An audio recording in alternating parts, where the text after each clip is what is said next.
we're going to do a follow-up today to last week's Davo on the sun entering this period of peak activity.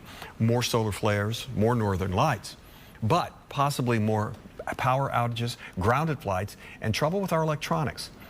What's going on here, Dave? Not set in stone, but you know, every 11 years we go through this cycle with the sun, and we're going to get to a cycle over the next 2 or 3 years, Russell, where we have more sunspots, more solar flares, and what these are called, you're going to see, I got a little animation going here, or what we call a coronal mass ejection. Look at that as it emerges out from the sun. This happens all the time, but when it's actually faced toward Earth, you get these large explosions of plasma, electromagnetic energy traveling at maybe 1,000,000 miles per hour. So it takes a few days to get here.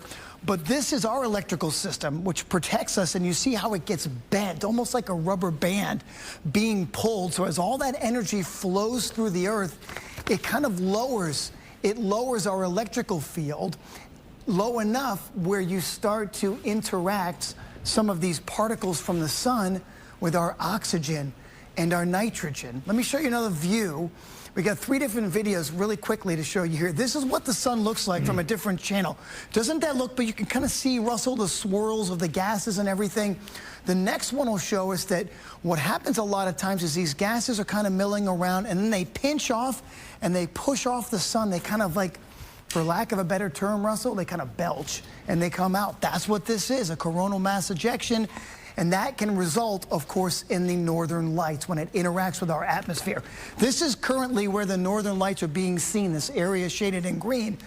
But remember last week, a couple of weeks ago, we had a big solar flare, which allowed some of these lights to go a little bit further south. So the further south they are, the stronger the actual solar flare is going to be. So let me show you what it looks like. Of course, when it interacts with oxygen, you're going to get the reddish colors, the greenish colors. When these particles from the sun interact with nitrogen, you're going to see blue. You're going to see a blue aurora borealis. But here's the thing, it is not harmful to human beings at the surface, Russell. You and I standing are not going to have an impact from these strong solar flares.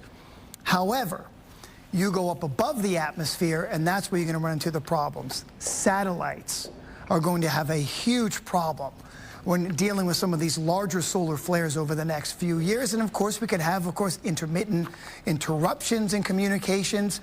If you get a large enough solar flare, you could actually have outages.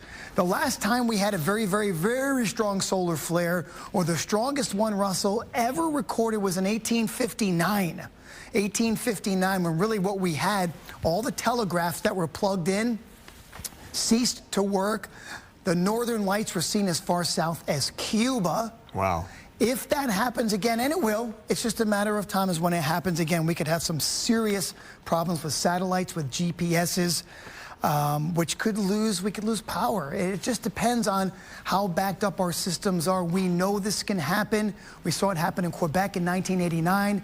They lost power for millions of people for 9 hours. So they're trying to back these up, thinking that if we get another incident like 1859, it could cause billions and billions of dollars in damage and weeks of outage. It's just we're going to have to wait and see. But it will happen again. We just need to be ready for it. Okay. Okay.